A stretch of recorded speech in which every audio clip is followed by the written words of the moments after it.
지난주 말씀을 이어서 전하겠습니다. 하나님께서 바울 사도에게 놀라운 체험과 놀라운 은사와 놀라운 계시를 주셨습니다. 그런데 하나님께서 주신 그런 은사들이 자칫 잘못하면 우리를 교만하게 만들 수 있다고 말씀을 드렸습니다. 그것이 어떻게 보면 은혜의 아이러니죠. 하나님은 우리에게 은혜를 주셨는데 그 은혜를 받은 자가 도리어 교만하고 그 은혜에 보답하지 못하는 모습을 보일 때가 있습니다. 대표적인 사람이 히스기야 왕이었습니다. 히스기야 왕은 죽음 앞에서 하나님께서 15년의 생명을 연장해 주셨는데 받은 바 은혜에 보답하지 않았다. 하나님의 은혜에 감사치 않았다.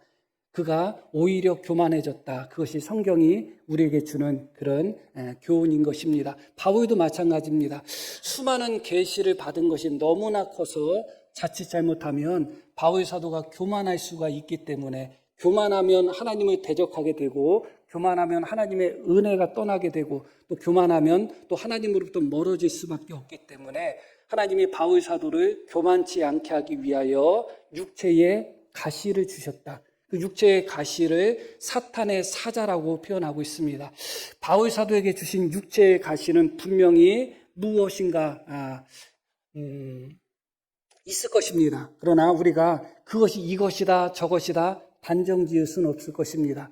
그럼에도 불구하고 바울이 육체의 가시라고 고백할 정도로 사탄의 사자라고 말할 정도로 바울에게 큰 고통을 주었던 그런 가시인 것은 분명하죠. 하나님은 바로 그런 육체의 가시를 통해서 바울을 낮추셨다. 그렇게 낮추셨을 때, 그렇게 약할 때, 그렇게 연약하고 부족할 때 오히려 강해짐을 바울은 고백하고 하나님 앞에 오히려 나는 이제부터 나의 약한 것, 나의 연약함을 하나님 앞에 기뻐하고 감사하겠다. 그런 고백을 합니다. 그런데 여기서 오늘 말씀에서 한 가지 생각할 부분이 여기에서 시작이 됩니다. 그것은 무엇인가? 그렇다면 육체의 가시가 있는 사람들은 다 겸손한가? 그런 것 같지가 않아요. 우리 자신을 돌아볼 때 가시 없는 사람이 없는 것 같아요.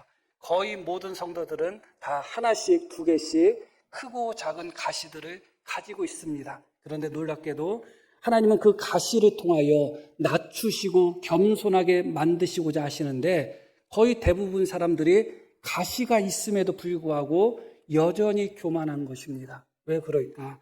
하나님이 나에게 가져다 주신 그 가시가 왜 나를 겸손하게 만들지 않고 여전히 내가 가시가 있음에도 불구하고 약함과 연약함과 부족함이 있음에도 불구하고 여전히 우리는 겸손하지 못하고 교만할까? 그 부분을 생각하려고 하는 것입니다.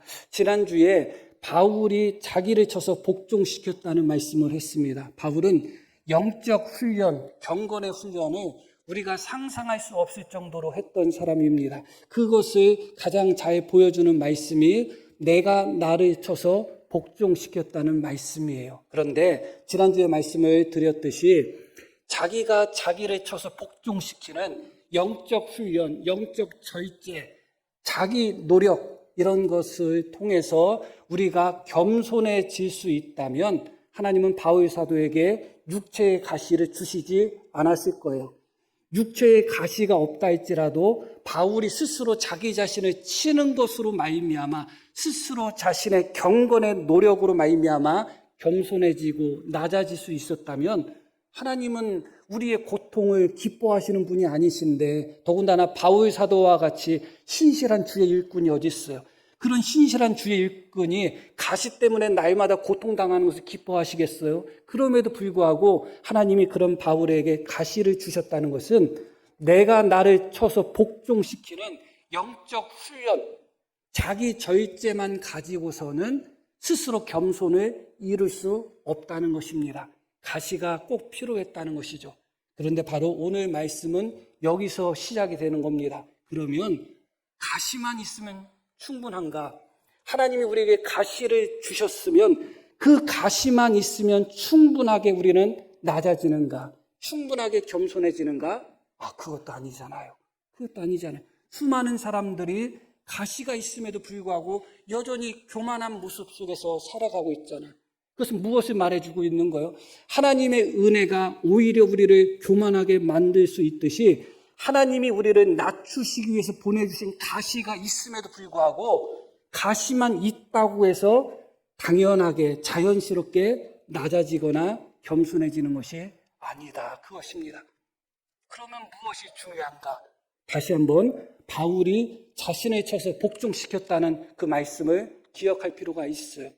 바울 사도가 내가 내 몸을 쳐서 복종시켰다고 할 때 그 말씀 한번 읽어볼게요. 고린도전서 9장 27절입니다. 우리 함께 읽을까요? 내가 내 몸을 쳐 복종하게 함은 내가 남에게 전파한 후에 자신이 도리어 버림을 당할까 두려워함이로다. 바울은 내가 내 몸을 쳐서 복종하게 했다. 이것은 하나님께서 바울에게 가시를 주시기 전의 고백이 아니에요. 이미 자신의 몸에 가시가 있는 상태에서 어떻게 했다는 거예요? 내 몸을 쳐서 복종시켰다는 거예요. 바울 사도가 그것을 육체의 가시라고 표현했고 사탄의 사자라고 표현할 정도라면 엄청난 고통을 바울에게 주었다는 겁니다. 가시만 있어도 충분히 고통스럽고 가시만 있어도 충분히 괴롭고 가시만 있어도 충분히 힘듭니다. 그냥 가시만 견뎌도 괜찮은 정도라고 할 수 있을 거예요. 그런데 그렇게 육체의 가시가 깊게 박혀있는 사탄의 사자가 바울을 그렇게 큰 고통으로 괴롭히는 그런 순간 속에서도 바울은 자기를 쳤다는 것입니다. 하나님이 가시로서 나를 치신 것에 만족하고 하나님이 나에게 가시를 주셨고 가시로 나를 쳤으니 나는 이제 그 가시로 말미암아 고통당하고 괴로우니까 충분하다 그렇게 생각하지 않았습니다.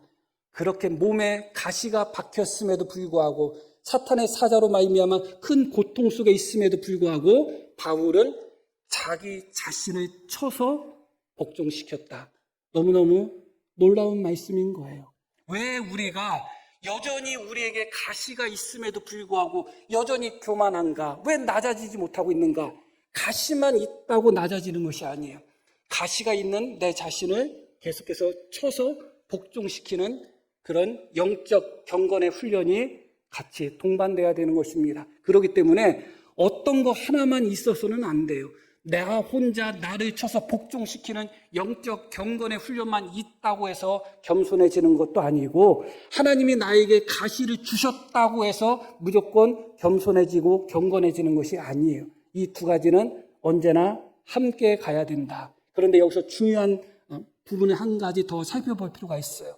내가 내 몸을 쳐서 복종하겠다. 내가 내 몸을 쳤다. 그렇게 나오죠. 다시 본문 7절 말씀 한번 보겠습니다.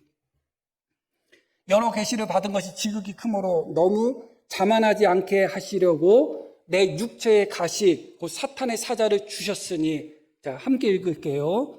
이는 나를 쳐서 너무 자만하지 않게 하려 하심이라. 하나님께서 사탄의 사자를 가지고 바울을 치셨다고 말씀해요. 그 이야기는 사탄의 사자로 표현되어 있고 육체의 가시로 표현되어 있고 그것으로 하나님이 바울을 치셨다는 것은 엄청난 고통을 말해주고 있는 것입니다. 똑같이 쳤다는 단어가 나와요. 그러나 언어에서는 이 두 단어가 다른 단어예요. 달라요. 느낌이 약간 달라요. 하나님께서 사탄의 사자를 통해서 바울을 치셨다는 것은 일반적으로 그냥 주먹으로 때렸다는 의미예요. 물론 그것도 고통스럽죠. 예수님이 뺨을 맞고 주먹에 맞았다고 할 때 사용되었던 단어가 바로 그 단어예요. 그런데 바울이 자기 자신을 쳤다는 단어는 어떤 단어인가? 일반적으로 주먹으로 그냥 친다는 단어가 아니라 자기 눈덩어리가 핏멍이 들 정도로 밤탱이가 될 정도로 때렸다는 의미예요. 그렇기 때문에 하나님이 사탄의 사자를 통해서 바울을 치셨다는 그 단어보다 바울이 자기 자신을 쳤다는 단어가 훨씬 더 강력한 단어예요. 이건 너무나 놀라운 거죠. 하나님의 자비도 여기서 발견할 수 있지만 이미 하나님이 주신 가시로 말미암아 충분히 괴롭고 충분히 고통스러워하고 그냥 아파해도 얼마든지 이해할 겁니다. 그 정도 가시가 있다면 그 정도 사탄의 사자로 말미암아 고통을 당했다면 괴로워하고 아파하고 힘들어하고 잠깐 포기하고 잠깐 주저앉아도 얼마든지 이해할 만한데, 바울은 하나님이 사탄의 사자를 통해서 자기 자신을 치신 것보다 자신이 그런 상태에 있음에도 불구하고, 여전히 육체의 가시로 말미암아 고통당하는 상태에 있음에도 불구하고 오히려 자기가 자기 자신을 쳤는데 그것이 훨씬 더 강력하게 쳤다는 겁니다. 이게 가능한 이야기일까 싶습니다. 바로 이 부분에 있어서 우리와 바울의 사도의 차이가 있는 것입니다. 바로 이 부분에 있어서 가시가 있음에도 불구하고 여전히 교만하고, 가시가 있음에도 불구하고 겸손하지 못하고, 가시가 있음에도 불구하고 여전히 능력을 받지 못하고, 약한 데서 강함을 주시는데 가시가 있음에도 불구하고 여전히 연약한 그런 바울과 우리의 차이가 여기에 있는 거예요. 그 가시를 하나님이 주셨을 때 대부분의 사람들은 가시 자체만으로도 고통스러워하고 괴로워합니다. 스스로 그 가시가 주는 아픔 속에서 좌절하고 실망하고 낙담하고 오히려 원망하고 절망하는 경우들이 너무너무 많아요.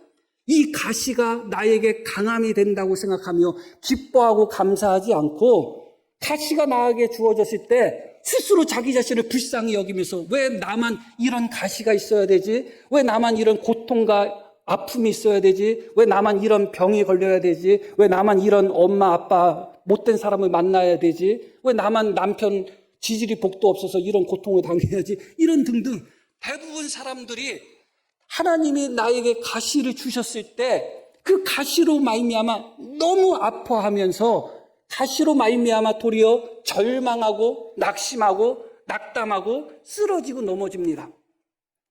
어디서 그런 가시로 말미암아 강함이 나올 수 있겠어요? 어디서 그런 가시로 말미암아 겸손함을 배울 수 있겠어요? 가시 자체가 너무 고통스럽고 아파서 그 가시 때문에 쓰러지고, 그 가시 때문에 우울해하고, 그 가시 때문에 원망하고 절망하는데, 어디서 가시, 약함이 강함이 될 수가 있고, 어디서 그 가시로 말미암아 겸손해질 수 있겠어요? 대부분 사람들이 이런 모습이죠. 그리고 이런 가시의 고통을 잘 견디는 분들이 있습니다. 가시가 있음에도 불구하고 잘 인내하고 여전히 충성하고 여전히 하나님을 잘 섬기고, 육체의 가시가 있음에도 불구하고 핑계대지 않고 여전히 예배에 참여를 잘하고, 물질적인 가시가 있음에도 불구하고 헌금생활 게을리하지 않고, 혹은 성도와 관계 속에서의 가시가 있음에도 불구하고 서로의 관계 속에서 틀어지지 않고 그렇게 사랑의 관계를 끝까지 유지하는 사람들이 있습니다.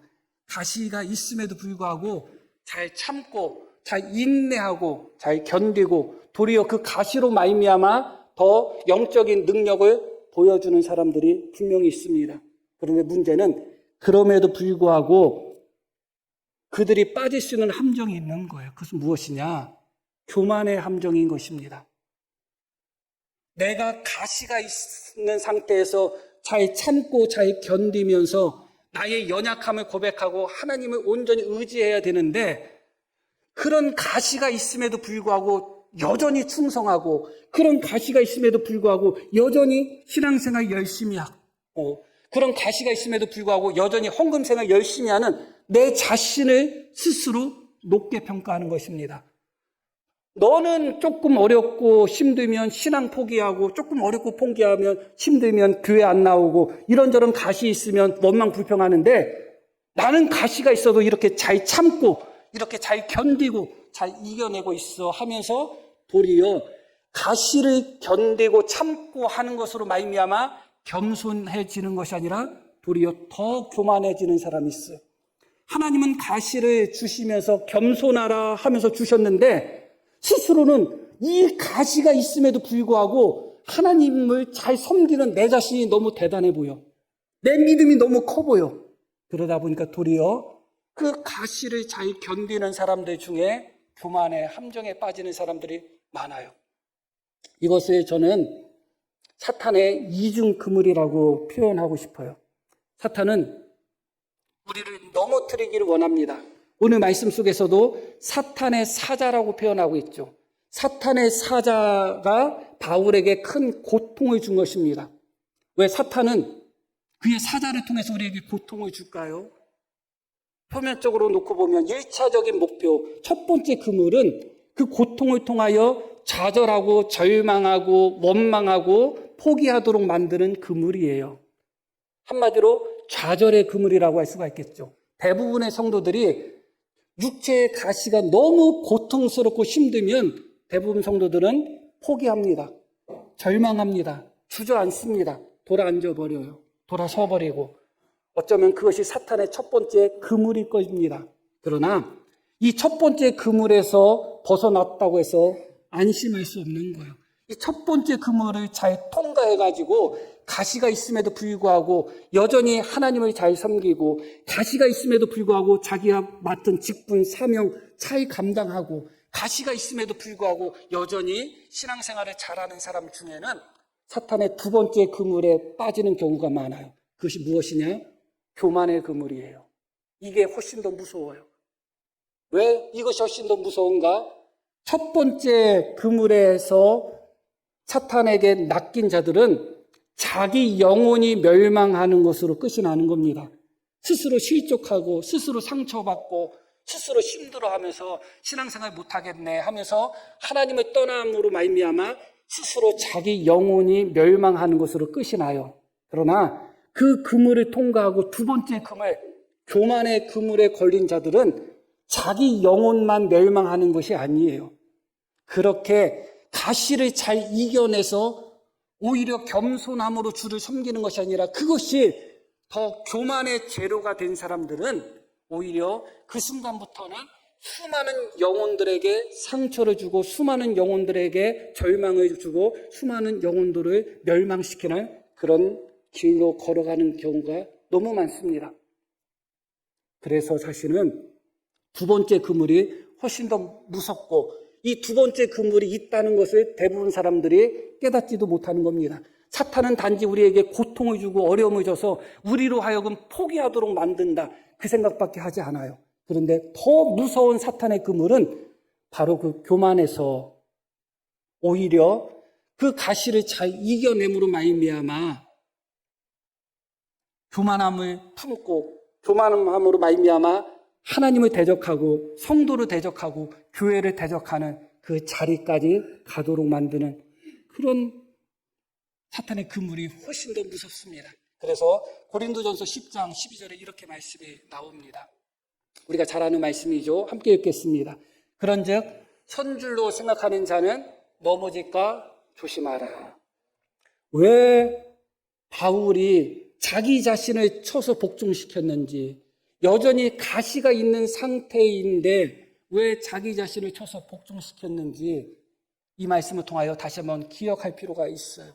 말씀드렸듯이 사탄의 두 가지 이중 그물이 있습니다. 첫 번째 그물에서 통과한 사람들, 가시가 있음에도 불구하고 고통과 괴로움이 있음에도 불구하고 신앙을 포기하지 않고 인내하고 참고 견뎠던 사람들 중에 자기가 섰다고 생각하는 사람들이 많습니다. 나는 사탄의 시험을 이겼다고 생각하는 사람이 많습니다. 그런데 바로 그 순간에 교만의 시험에 팍 넘어져 버리는 것입니다. 그리고 진짜 무서운 그물은 이 두 번째 그물이라는 것을 다시 한번 생각해 볼 필요가 있습니다. 그래서 바울은 자기를 쳐서 복종시키는 것입니다. 우리를 쳐서 복종시키는 것이 없는가? 물론 있을 수도 있습니다. 그런데 중요한 것은 어디를 치느냐가 중요한 거예요. 내 몸에 가시가 박혔다면 가시 박힌 곳을 치시겠어요? 안 치시겠어요? 안 치겠죠. 거기는 안 치죠. 너무 아프니까. 살짝만 건드려도 아프니까. 그럼 어디 치겠어요? 궁둥이 치겠지. 세게 때려도 안 아프니까. 우리가 때로는 내 몸을 쳐서 복종시킨다는 것이 살덩어리 많은 궁둥이를 치는 정도에 멈출 때가 있어요. 치기는 치는데 안 아파. 아무런 의미가 없는 거예요. 아무런 의미가 없는 거예요. 지난주에 말씀을 드렸듯이 이 가시는 영적 마개라고 말씀을 드렸어요. 어떤 의미에서 영적 마개인가? 하나님의 은혜가 떠나지 않도록 그 틈을 막는 의미로서의 영적 마개라는 거예요. 가시로 말미암아 겸손해지고 가시로 말미암아 하나님의 은혜가 떠나지 않는다면 가시는 영적 마개가 되는 것이죠. 그리고 교만해질 수 있는데 교만해질 수 있는 틈을 막아버렸다면 가시는 영적 마개가 되는 것입니다. 그런 의미에서 가시는 하나님의 은혜가 떠나지 않도록 틈을 막는 영적 마개고, 교만이 틈타지 못하도록 교만의 틈을 막아버리는 것이 바로 가시의 역할이다, 그것입니다. 그렇다면 하나님께서 나에게 교만하지 않도록 가시를 주셨다면, 그리고 하나님의 은혜가 나한테 떠나지 않고 약할 때 강함이 되게 하기 위하여 가시를 주셨다면 그 가시가 단단히 박혀야지 뽑혀서는 안 되는 거예요. 여기서 오해하셔서는 안 되는 것은 무엇이냐? 하나님이 가난의 가시를 주셨으니까 난 끝까지 가난해야 된다. 질병의 가시를 주셨으니까 끝까지 아파야 된다. 그런 의미가 아니에요. 영적인 의미로서 분명히 말씀드리는 거예요. 이 가시가 하나님의 은혜가 떠나지 못하도록 막는 막의 역할을 한다고 말씀드렸어요. 그리고 교만이 틈타지 못하도록, 교만이 들어오지 못하도록 막는 막의 역할을 한다고 했어요. 가시 때문에 겸손해지고, 가시 때문에 하나님을 더 의지하고, 가시 때문에 하나님의 은혜를 더 사모한다면 가시가 바로 그런 영적 마개가 되는 거예요. 그렇다면 어디를 쳐야 되는가? 그렇게 내 몸에 교만이 틈타지 못하도록 막고 있는 그 가시를 쳐서 가시가 뽑히지 않도록 해야 되는 거예요. 그 부분을 쳐야 되는 거예요. 아파도 거기를 쳐야 되는 거예요. 내가 내 몸을 쳐서 복종시킨다고 할 때 바울은 자기의 눈을 친다는 의미에서의 단어라고 말씀드렸어요. 눈 밑을 쳐서 완전히 눈을 피멍들게 만들고 때로는 실명시킬 정도로 그렇게 때린다는 거예요. 눈을 때린다는 것은 내 몸에서 가장 아픈 곳을 때린다는 거예요. 내 몸을 친다고 할 때 가시가 없는 부분, 때려서 아프지 않는 부분만 골라서 치는 것이 아니라 가시가 있는 부분들을 치셔야 돼요. 그것이 바로 영적 마개를 더 깊이 막아버리는 거예요. 그렇게 영적 마개가 깊게 박히면 웬만해서 그 영적 마개가 빠지지 않으니까 웬만해서 교만해지지 않고 웬만해서 하나님의 은혜가 떠나지 않는 겁니다. 그런데 하나님이 가시를 심으셨는데, 영적 마개를 심으셨는데 그게 쏙 빠졌다. 그럼 그 틈으로 교만이 틈타게 되고 그 틈으로 하나님의 은혜가 떠나게 되는 것입니다.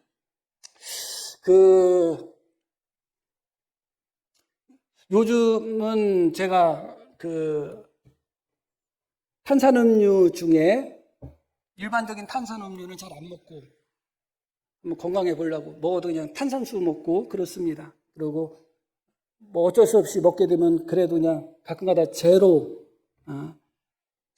콜라, 사이다 뭐 그런 것을 먹어요. 그런데 탄산음료들 보면 1.5리터 같은 거, 뭐 1.5리터가 아니어도 여기인데 꽉 막혔을 때 놓쳐도 괜찮아요. 놓쳐도 괜찮죠.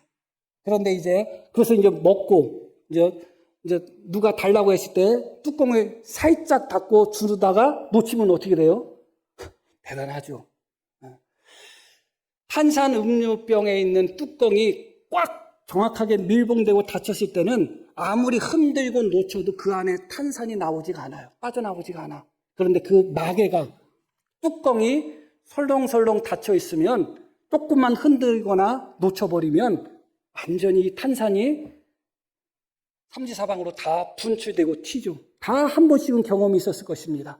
제가 편의상 교만이 들어온다고 표현을 했지만, 그래서 이 영적 마개의 가시가 교만이 들어오지 못하도록 막는다고 표현했지만, 사실은 교만은 바깥에서 들어오는 것이 아니에요.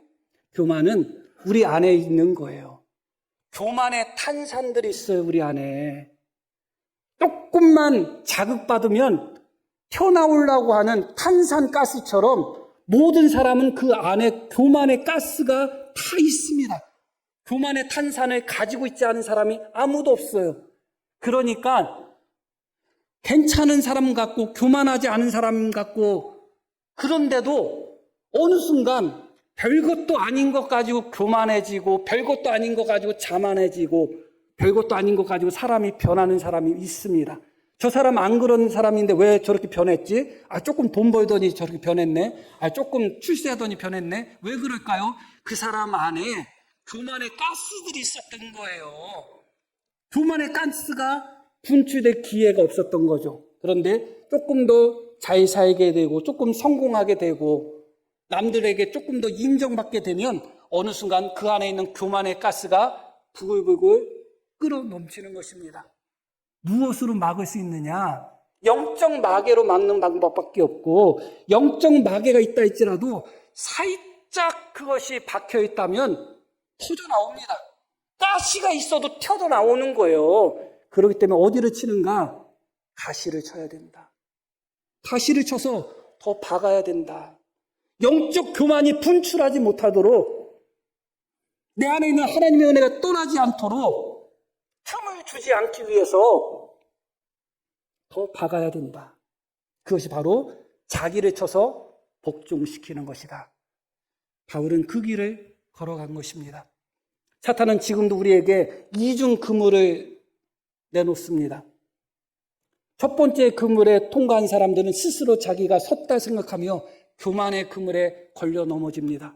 그러나 바울 사도는 자기를 쳐서 복종시키는, 가시가 있음에도 불구하고 여전히 고통스러움에도 불구하고 자기를 쳐서 복종시키는 영적 경건의 훈련을 통해서 사탄의 그물을 찢어버린 것입니다. 교만의 그물을 찢어버렸고 좌절과 절망의 그물을 찢어버렸던 것입니다. 그리고 그 안에 있는 넘치는 환상가스와 같은 영적 교만의 가스가 튀어나오지 못하도록, 분출하지 못하도록, 교만이 나타나지 않도록 그렇게 자기를 단단히 쳐서 굴복시킨 것이죠. 이런 모습이 우리 속에 있어야 되겠습니다. 우리에게 어떤 가시가 있습니까? 다 다르겠죠. 그 가시 때문에 고통스럽겠죠. 그러나 하나님은 잘 압니다. 그 가시를 주신 지점이 우리가 교만하기 쉬운 지점에 가시를 박아 놓으십니다. 그래야지 교만하지 않거든요. 그 지점에 하나님이 가시를 박으셨다면 이 부분이 내가 교만해질 수 있는 부분이구나 생각하며 그 부분을 쳐서 복종시키는 그런 우리 모두가 되기를 예수님의 이름으로 축복합니다. 자, 우리 들으신 말씀 기억하며 우리 함께 기도하시겠습니다.